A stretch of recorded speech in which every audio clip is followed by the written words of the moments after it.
If you are feeling na parang tingin mo ay wala nang nangyayari sa buhay mo, kapatid, may lakas sa pangalan ng ating Panginoon. Amen?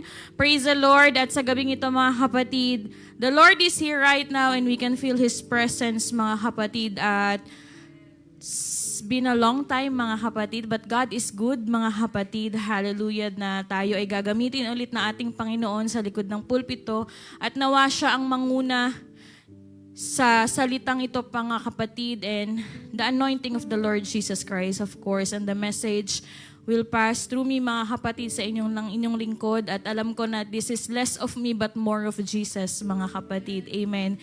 Kaya I hope we can learn something new tonight, mga kapatid, as we open our Bible in the book of 1 Corinthians 10:13. So this will be on NLT version.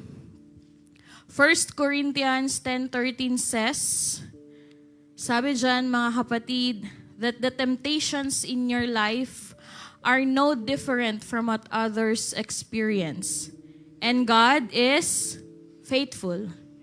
He will not allow the temptation to be more than you can stand. When you are tempted, He will show you a way out so that you can endure. Lahat tayo dito, mga kapatid, naka-feel ng temptations. Lahat tayo dito may kanya-kanyang temptations. Amen? Again, 1 Corinthians 10:13. And let's move to Matthew 4:1-11, mga kapatid. Hallelujah.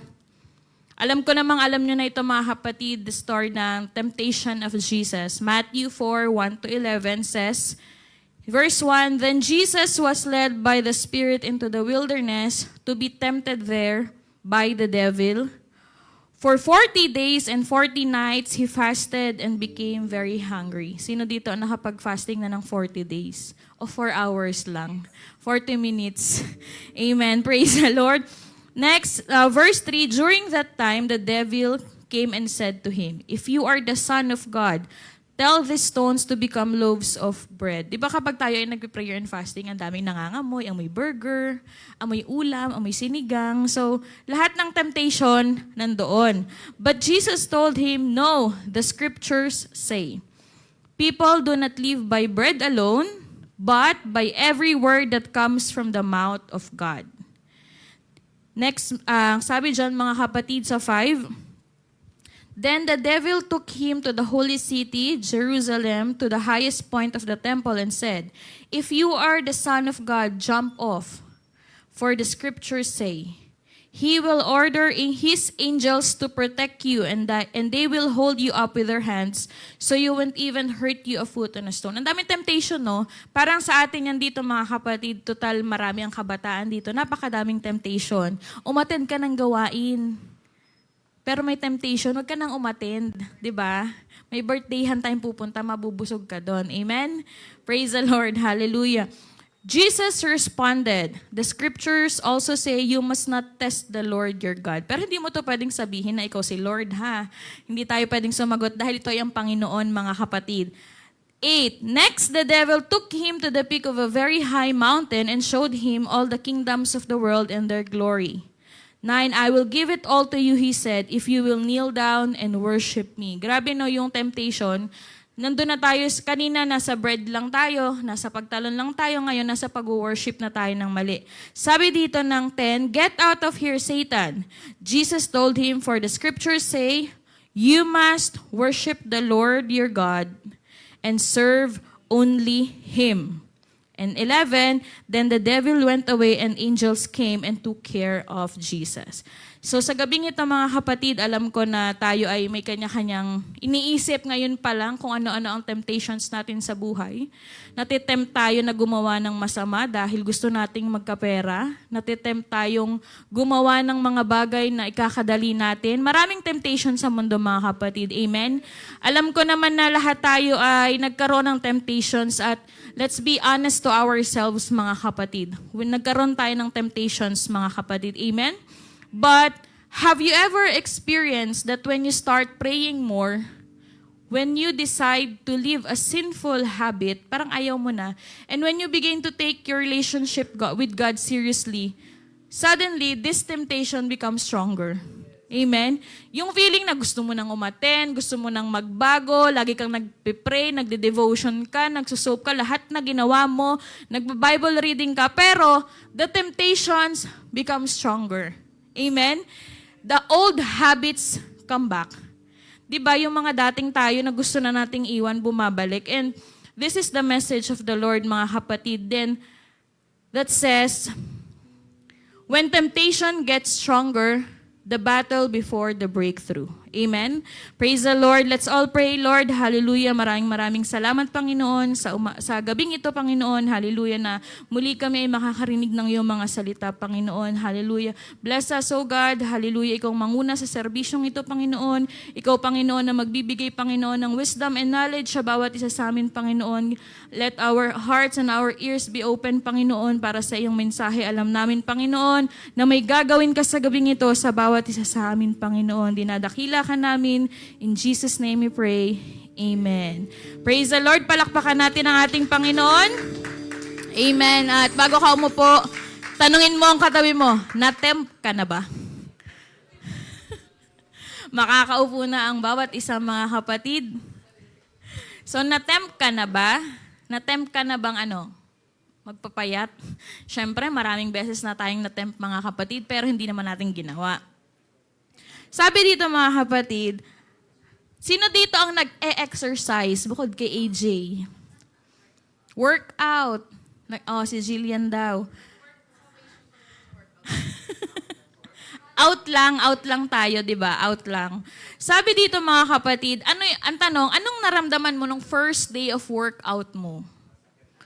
Masakit ang katawan, yung muscles natin, kung sino mang may muscles dyan, may muscles ba kayo? Si AJ, may muscle daw siya. The muscles start to hurt. The body feels tired. Pagod na pagod tayo. Everything feels uncomfortable. Parang first day mo pa lang, parang gusto mo nang sumuko. Diba? Pero sabi nila mga kapatid, yun daw ay, anong tawag doon? Yun daw ay dahil yung muscles natin ay nababanat. Di ko alam kung totoo. Sabi nila sa pag-aaral. So, pag daw sumakit ang muscle, effective daw yon. Tama? Sa mga nag-exercise, tama? Di ba, hindi ako nag-exercise, sabi sa inyo eh. So, imagine if the person says, maybe exercise is bad for me because my body hurts. O di ba, ganun yung iniisip natin, baka hindi para sa akin ng pag-exercise kasi nasakit yung katawan ko. But we all know the truth that the pain is not sign that the exercise is wrong, but the pain is sign that muscles are growing stronger, mga kapatid. Amen? In the same way, when we begin to grow spiritually, when we pray more, when we obey God, when we decide to leave a bad habit, when we begin to take our relationship with God seriously, ang temptation mas nagiging malakas. Nung nabaptize tayo, akala natin immune na tayo sa problema. Nung nabaptize tayo, akala natin hindi na tayo magkakaroon ng challenges and temptation, but it's no, mga kapatid. Sabi nga sa title natin, when temptation gets stronger, di ba mga kapatid? Sabi dito, the old habits come back, the wrong thoughts become louder, and the things you were trying to leave behind seem hinahabol ka ulit. Na parang gusto mo nang iwan yung isang bagay na yon, pero bakit hinahabol ka pa din? Na parang gusto ko nang magbago. Lord, bakit parang mas lumalakas ang temptation kung kailan gusto kong mapalapit sa'yo? Diba? Kung kailan gusto kong magbago, kung kailan gusto kong maging active sa mga gawain. And some people think this is a discouragement. Some people think that they are failing. Some people think that they are not strong enough. But the truth is, sometimes temptation becomes stronger not because you are weak, but because you are growing. Amen? Naniniwala ba tayo mga kapatid? Akala kasi natin before, kapag lumalakas ang temptation sa buhay natin, mga kapatid, kapag lumalakas yung temptation na nararamdaman natin, akala natin mahina tayo, but no. Because we are growing, mga kapatid. Lumalago tayo. Ibig sabihin, gusto nating magpatuloy dahil hindi tayo nagpapagapi sa anumang temptation na binibigay ng kaaway. But, later on, we will understand what is the difference between temptation versus sin. Amen? Sabi pa dito, doon sa binasa nating verse, mga kapatid, even Jesus Christ experienced right after His baptism, He faced temptation from Satan. Diba kanina, ang daming temptation na parang kung kailan nagpabaptize ka na, kung kailan tinanggap mo ng Panginoon, ang daming temptation na, nagpabaptize ka lang naman, pero tara mag-inom tayo, tara punta tayo dito, tara sugal tayo, tara. Diba, ang daming nauuso ngayon mga kapatid na temptation, aminin natin yan. Kapag wala ka ng pera, diba parang gusto mo nang i-click yung bait nung kung ano mang mga online games yan, mga kapatid. Di ba may mga ganon sa online na dun sa dulo ng video, ikiklik mo lang yon, hindi ko alam, pero bakit sila nananalo, di ba? Parang, paano kayo nananalo dyan? Anyways, mga kapatid, sabi dito, then sa verse 1, then Jesus was led by Spirit into wilderness to be tempted by the devil, mga kapatid. The one being tempted here is Jesus Christ. Imagine Jesus Christ was tempted. Tayo pa kaya, mga kapatid? It's just that the one tempting Him is Satan. Sino pa bang ibang... Pero huwag nyo namang sasabihin sa mga kaibigan nyo na pag tinem kayo, si Satan yun, ha? Huwag naman ganun. Baka ma-offend naman yun, mga kapatid. Tulad yan, halimbawa, may temptation na nangyari. Uy, wag, si Satan ka. Huwag naman ganun, ha, mga kapatid. Baka naman matisod yan. Amen. Praise the Lord. When this happened, it happened right after Jesus' baptism or baptized and right before His ministry began. Sino dito ang may ministry? Magsabing praise the Lord. Nung nagkaroon ka ng ministry, mas lalong naging busy. Mas lalong naging curious about the world. Masyadong hirap na hirap tayo mag-manage ng time. Aminin natin yan, mga kapatid. Because temptation came at the beginning of our calling. When we are called, tinetempt tayo ng kaaway, mga kapatid. Amen? But stronger temptations do not always mean you are losing. Sabi ko nga kanina, but it means you are getting closer to God's purpose, mga kapatid. Amen? Alam mo ba ang purpose ng Panginoon sa buhay mo right at this moment?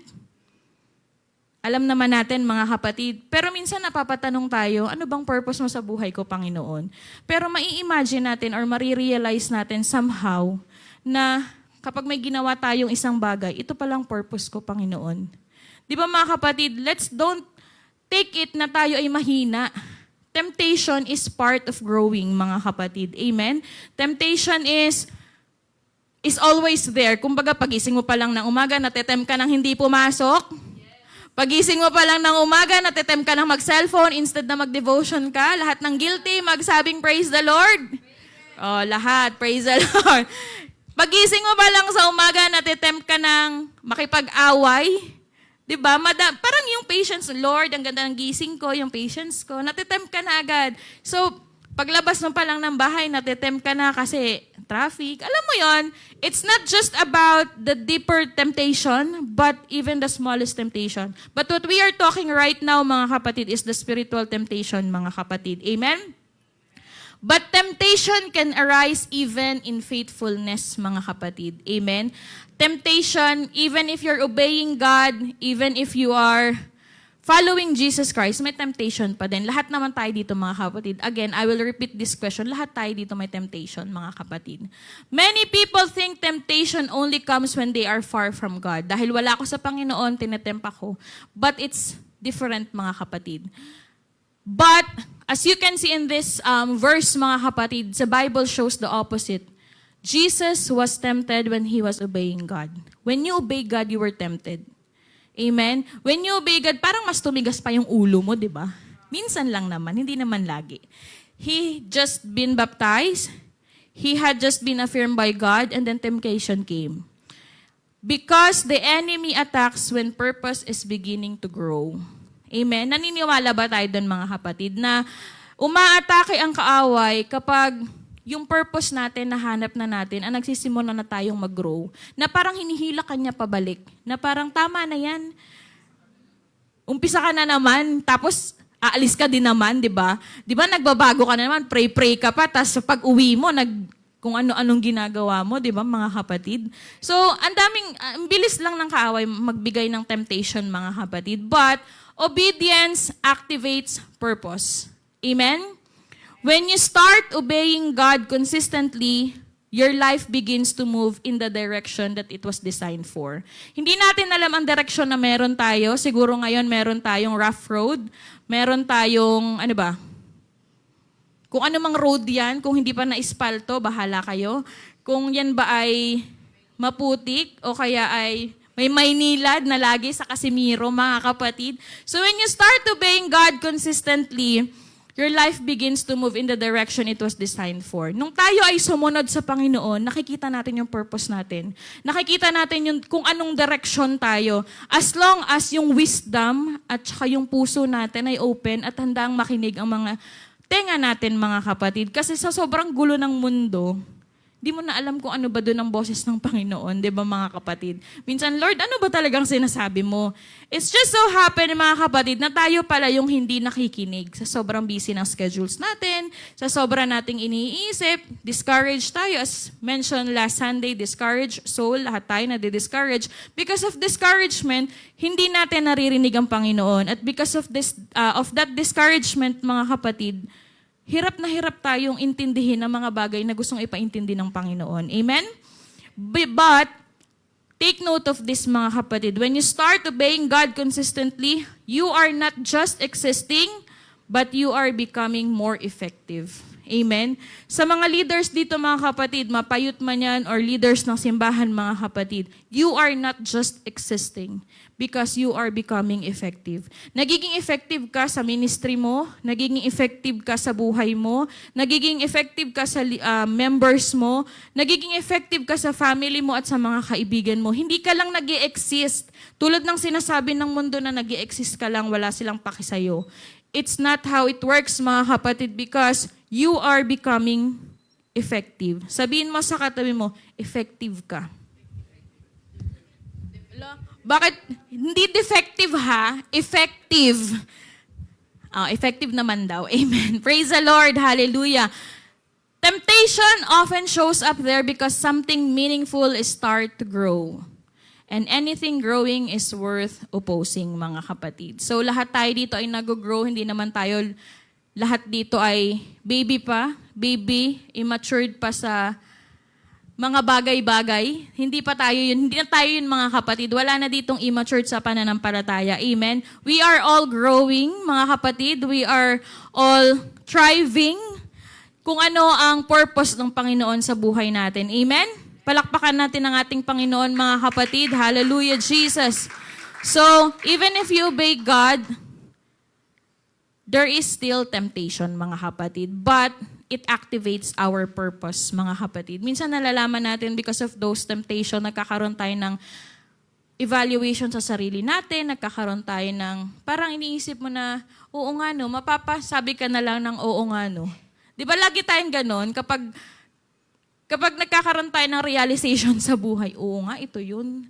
So, don't think of it na you are weak, but think of it because you're growing. Amen?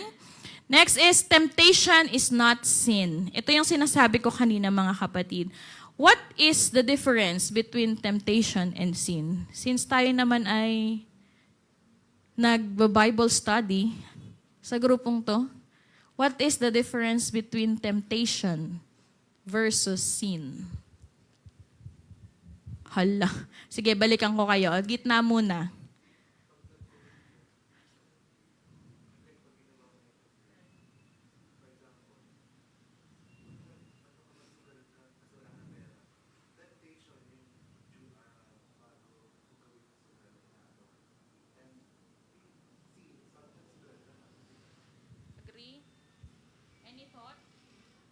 Amen. Praise the Lord. Temptation is the desire.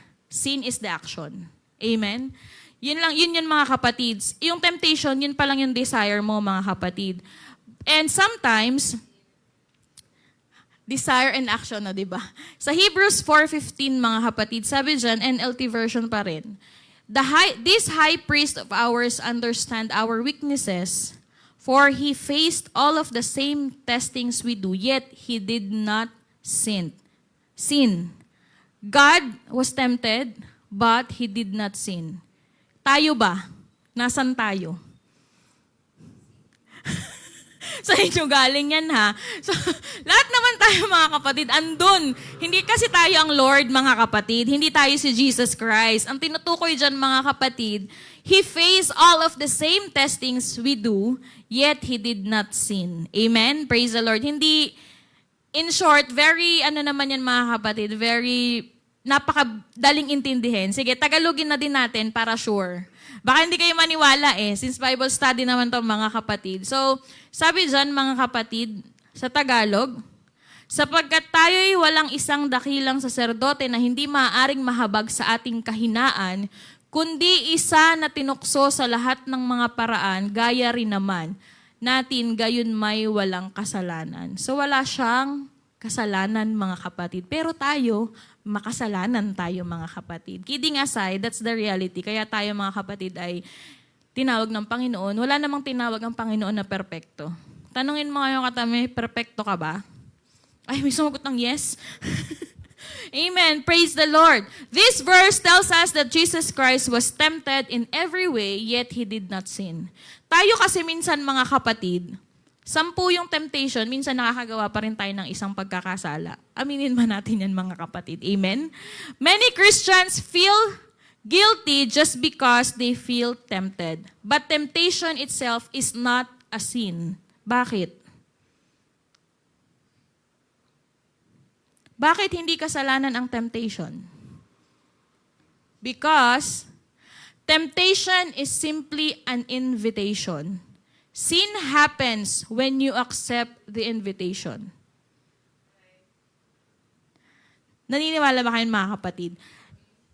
Nag-wonder din ako dito, sabi ko, hindi pa pala kasalanan ang temptation. Totoo ba? Pero it's already in our mindset. But kung titingnan natin, mga kapatid, yung verse na mga binasa natin, it's about temptation the temptation of Jesus Christ. Amen? So, kung sa tingin mo ay nasa isip mo pa lang, desire pa lang, pero hindi mo ginawa, hindi pa siya kasalanan, mga kapatid. So, sabi nga dito, temptation is not a sin, it's only an invitation.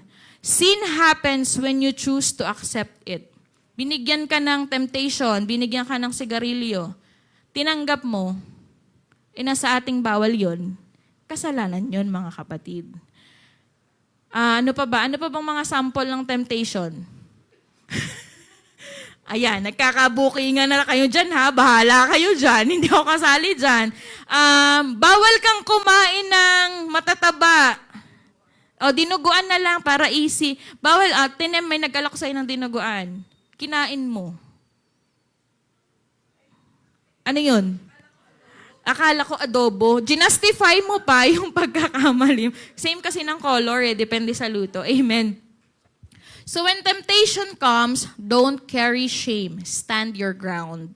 Kapag nandyan ang temptation, mga kapatid, sa school na nga lang gamitin na natin ang kababaihan. Ba't ba kailangan nyo magpalda? Diba? Magpantalon ka na lang, mas mahirap kumilos. You need to stand on your ground, mga kapatid. This is my faith. This is we are obeying Jesus Christ, mga kapatid, because it's not the temptation that defines you, but it's what do you do next, mga kapatid. So, kapag sinabihan ka, magpagupit ka na ng buhok, temptation yon. Pero pag sinagot mo, pake mo ba? Hindi, wag niyo naman sagutin. Sagutin niyo in a good way naman, Wag niyo anuhin, sabi niya. So, stand your ground, mga kapatid. Wag nating ikahiya ang faith natin, mga kapatid. Sino ba dito ang ikinakahiya pa hanggang ngayon ng pananampalataya natin? Magsabing praise the Lord. Wala na. Amen. Praise the Lord. Palakpakan natin ang ating Panginoon. Amen. Hallelujah. Praise you, Jesus. Hallelujah, Jesus. So mga kapatid, yun yung pinagkaiba ng temptation sa sin. So hindi porket naisip mo pa lang at hindi mo pa nagagawa, makasalanan ka na. So this is the word of the Lord, mga kapatid. Pero wag naman tayo laging matempt, Wag naman nating isipin. Natempt ka, sige, dahil inaction ni Edna, natempt ka na nasakalin yung bata sa baba. Ang Sunday school, natempt kang paluin. Hindi ko alam kung nagagawa nila yun. Bahala na sila kung kasalanan ba nila yan, mga kapatid. So, minsan sa isip natin yan nagsisimula. Na-tempt ka na awayin ng isang tao but you choose not to because it's not the right thing to do, mga kapatid. Imbis, sabi nga, diba, love your enemy. Hindi, joke lang. Pero totoo yan, love your enemy, mga kapatid. It's always what we think of, mga kapatid. But, again, temptation does not defines you, but it is what you do next. Kung ano yung magiging action mo after the desire, mga kapatid. Next is, hard battles but greater purpose, mga kapatid. Sino dito ang maraming pinagdaraanan? Hindi madami, hard battles nga eh. Sobrang bigat na pinagdaraanan. Keep in mind that it's because of a greater purpose, mga kapatid. Amen? Sometimes we wonder, Lord, bakit parang mas mahirap ngayon? Lord, may ministry na ako, may ganito na ako, ang dami kong ginagawa sa church, ang dami kong ministry, pero bakit parang ang dami mo naman challenge? Mas mahirap ngayon. Ang hirap pagsabay-sabay ng mga bagay-bagay. But the truth is that the enemy often attacks hardest when we're closest to our breakthrough. So if you are facing hard battles right now, mga kapatid, right at this moment, keep in mind that you are already close to your breakthrough, mga kapatid. Sobrang tagal man yan, sobrang haba mang panahon yan, mga kapatid. Strong struggles does not mean God has abandoned you. They often mean He's preparing you for something bigger. So kung sa tingin mo ay hirap ka ngayon, nabasa ko lang to, mga kapatid, na mga preaching before, naalala ko lang na minsan, may mga tao na kung kailan, minsan, hirap na hirap tayo sa buhay, ang dami nating struggles, we tend to give up. Amen? Kung kailan, ang bigat-bigat na, which is tao tayo, mga kapatid. Tayo ay may physical na pangailangan, emotional, ang ating pag-iisip, mga kapatid. Sa sobrang dami na ng problema natin, mga kapatid, kahit naman siguro sino, gi-give up, mga kapatid. Ang hirap i-absorb nung mga na sinasabi nila, hindi, sige lang, it is worth the wait, mga kapatid. So, I myself, I've experienced that as well, mga kapatid. At alam ko, sorry to use my personal testimony, but I myself, sabi ko, bakit ang tagal? Sila meron na, ako wala pa. May mga ganun tayo. We tend to compare to other people. We tend to ask God, Lord, bakit parang mas mahirap ngayon? We tend to ask God na, nagpapatuloy naman ako, nandito na nga ako halos 24/7 sa simbahan, pero bakit parang mas mahirap? Pero never question God because God never disregard your prayers, mga kapatid. Never dinisregard ng Panginoon ang ating mga panalangin. Sabi pa dito, sabi nga 'di ba, kapag inaatake ka ng kaaway, hardest, kung ano pa mang superlative yan, mga kapatid, it means you're closer to your breakthrough. So if you are praying for breakthrough right at this moment, mga kapatid, at tingin mo ay, paano lalabas ang breakthrough? Hindi ko na nga alam kung saan ako kukuha ng pambili ng ganito, pambayad ng ganito. Aminin nyo, mga kapatid, lalo na ang mga nagtatrabaho dito na, wala na ngang natitira. Lord, paano pa yung breakthrough na sinasabi mo? Hirap na ako mag-budget. Yung estudyante, hindi na alam kung anong uunahin sa exam, sa mga projects. Saan pa yung breakthrough? But God doesn't abandon you. Hindi tayo inabandona ng Panginoon, mga kapatid. They often mean He's preparing you for something bigger. May malaking blessing na manggagaling sa Panginoon na ibibigay niya sa iyo as long as you keep on obeying the Lord Jesus Christ and you keep standing on your ground, mga kapatid. Hallelujah. Palakpakan natin ang ating Panginoon. Hallelujah. Wag lang tayong mapagod, mga kapatid. Ang daling sabihin na okay lang yan. Hindi nga okay eh. 'Di ba? Kaya kapag minsan merong nagrarant sa atin, wag niyo nang sabihin yung okay lang yan because it's not okay. Kaya niya sinasabi yung bagay na yun kasi hindi na siya okay. Pero wag niyo namang suplahin agad na okay lang yan. Hindi na mag-open sa inyo yung taong yan, mga kapatid. Maniwala kayo. Hayaan nyo lang silang makinig lang kayo kung ano man ang gusto nila because discouraged yan eh, especially if you are discouraged. Parang, wag mo ko sabayan, ayoko, wala siya. Kahit anong advice na manggaling sa'yo, wala yang tatanggapin kasi discouraged siya. Especially, kahit pa sabihin mo na hindi may struggle, yung malaking struggle mo, may breakthrough ka makuha. Sagutin ka lang niyan, asan yung breakthrough? O, di ba? So, kidding aside mga kapatid, that's the reality. Mahirap siya, but as long as we read the Bible, nagkakaroon tayo ng personal time sa ating Panginoon, hindi mahirap. Amen? And it is worth the wait, mga kapatid. It is really worth the wait, mga kapatid, because hindi ka ilalayo ng Panginoon sa mga bagay na ginagawa mong kalugod-lugod sa Kanya, mga kapatid. May mga bagay kasi tayo, mga kapatid, na gusto natin gawin dahil kailangan. Pero hindi yun ang kagustuhan ng Panginoon. May gusto ang Panginoon para sa atin, pero nabablock yun, mga kapatid, dahil sa mga personal nating pangailangan. And let's all be honest, tao tayo, mga kapatid. Nabubuhay tayo dito sa mundo na punong-puno ng pangangailangan, mga kapatid. Amen?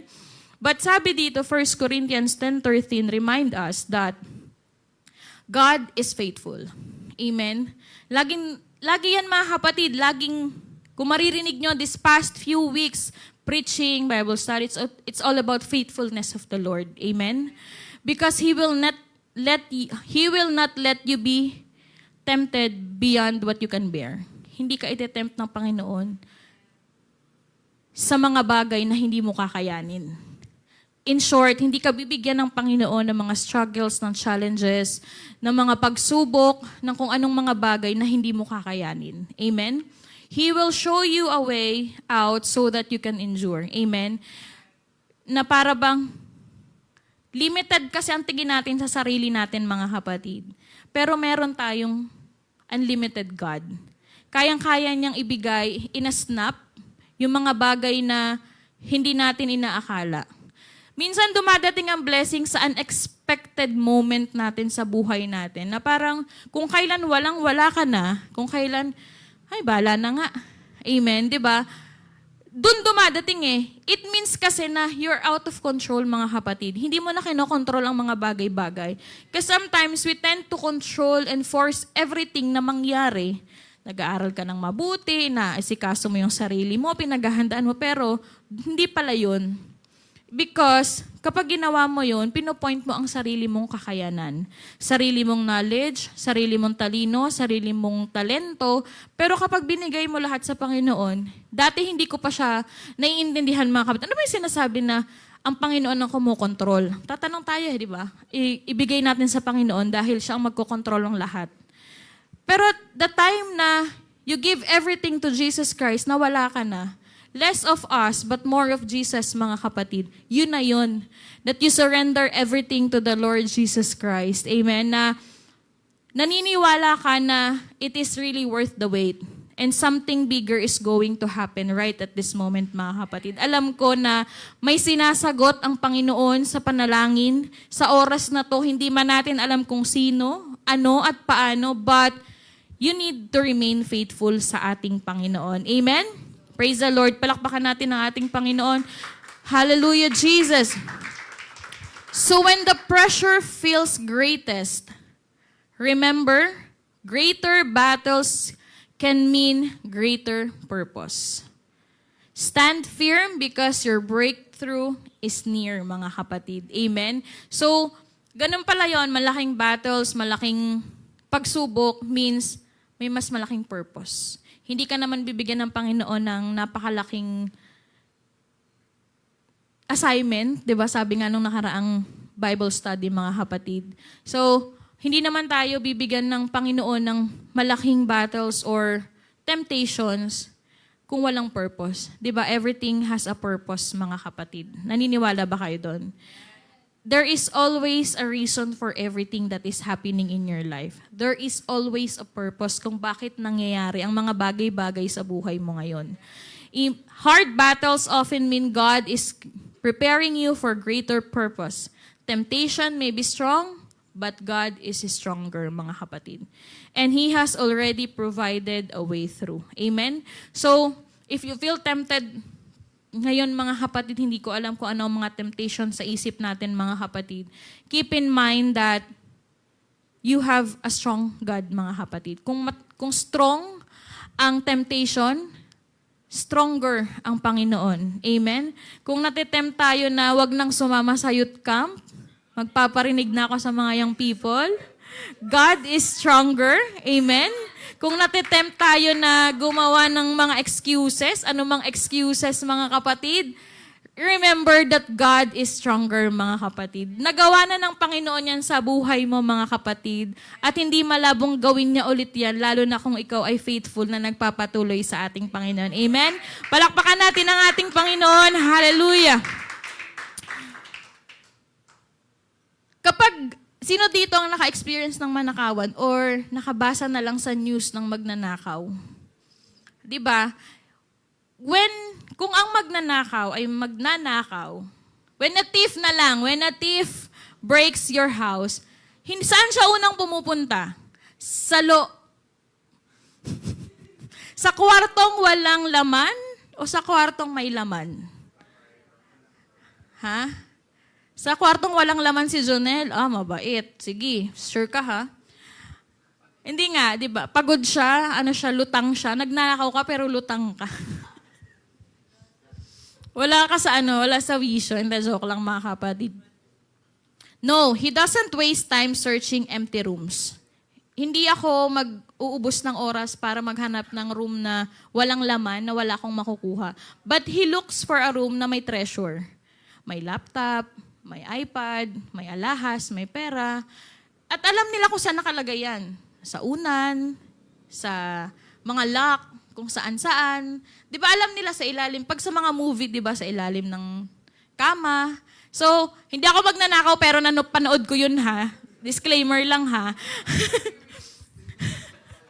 Amen. So, but sabi dyan mga kapatid, the stronger the security, the more valuable the treasure inside. Kapag may mga lock, may mga pin, tapos di ba sa mga movie ng ganyang theft, meron pa silang yung mga parang red na ganun.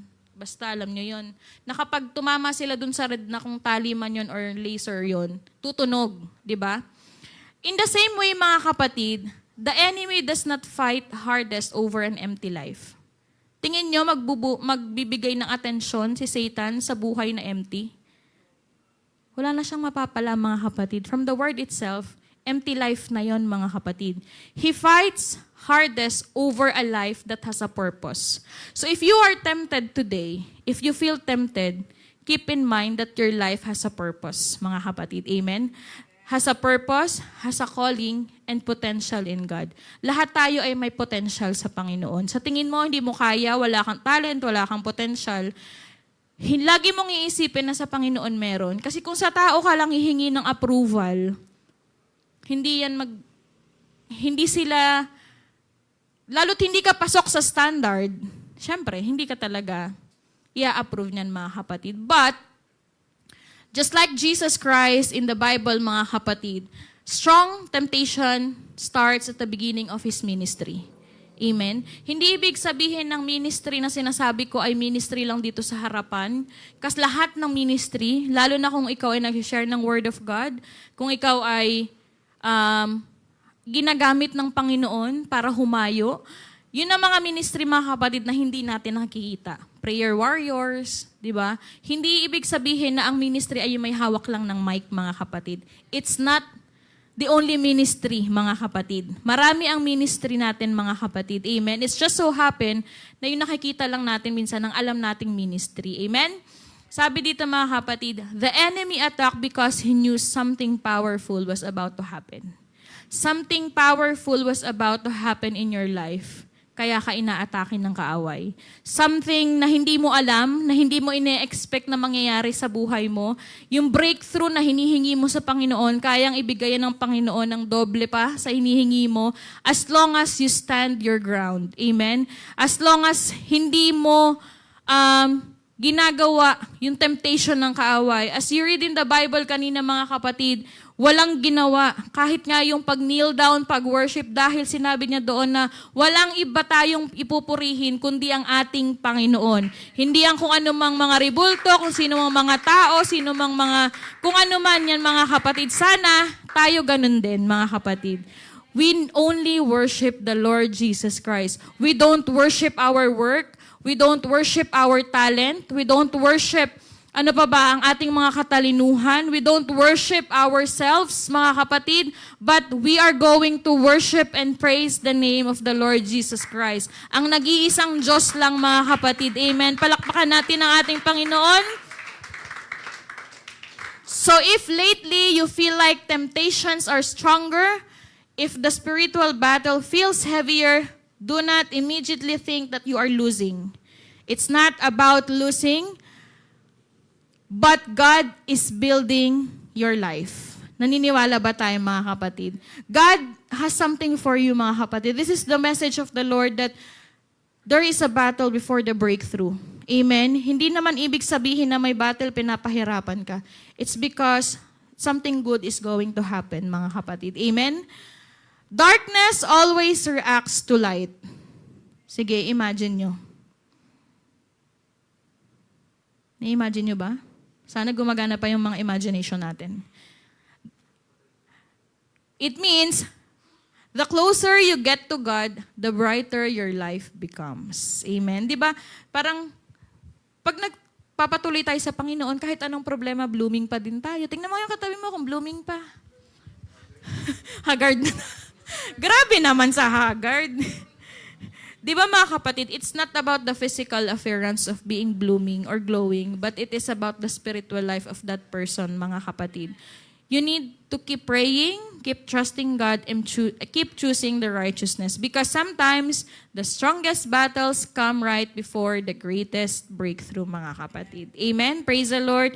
And we believe, mga kapatid, na meron tayong mga strongest battles, but we have strong breakthrough, mga kapatid. And alam ko, tatayo kayo dito sa likod ng pulpito, sooner or later, dala-dala yung breakthrough na binigay ng Panginoon. At doon mo marirealize na, parang oo nga, ang dami mong pinagdaanan, di ba? Ang dami mong hirap, ang dami mong ganyan. Pero, hindi naman ikaw yon, hindi mo skills yon, hindi mo talino yon. Kalooban at biyaya ng Panginoon yon, mga kapatid. Amen? Imagination ulit. Darkness doesn't attack darkness. Sige. Imagine nyo yan. Darkness doesn't, but darkness attacks the light.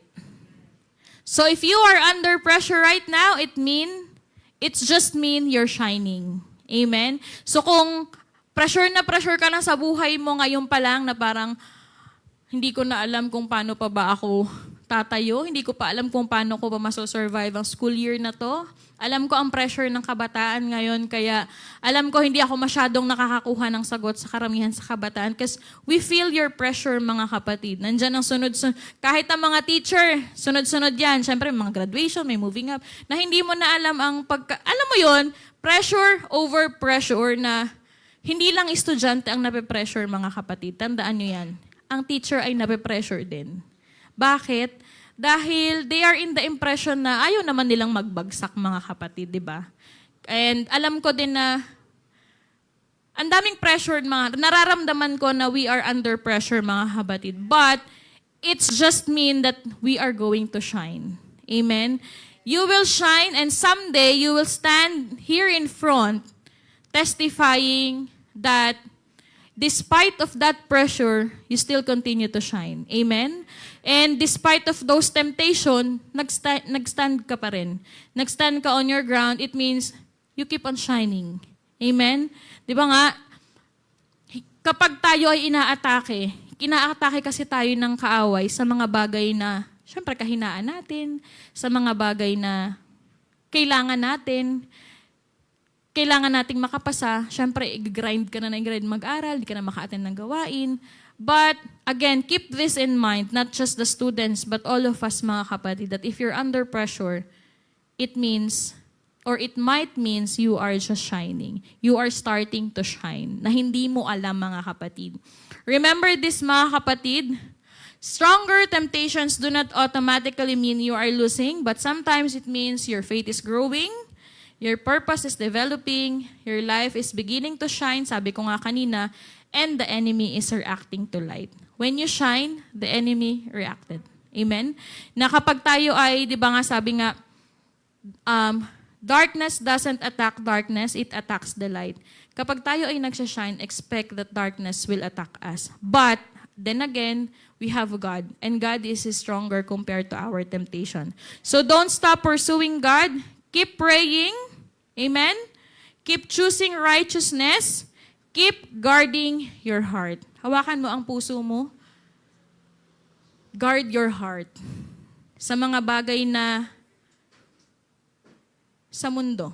Hindi ko sinasabi na guard your heart dahil sa mga pag-ibig. Hindi yan, mga kapatid. Guard your heart sa mga temptations sa mundo. Amen?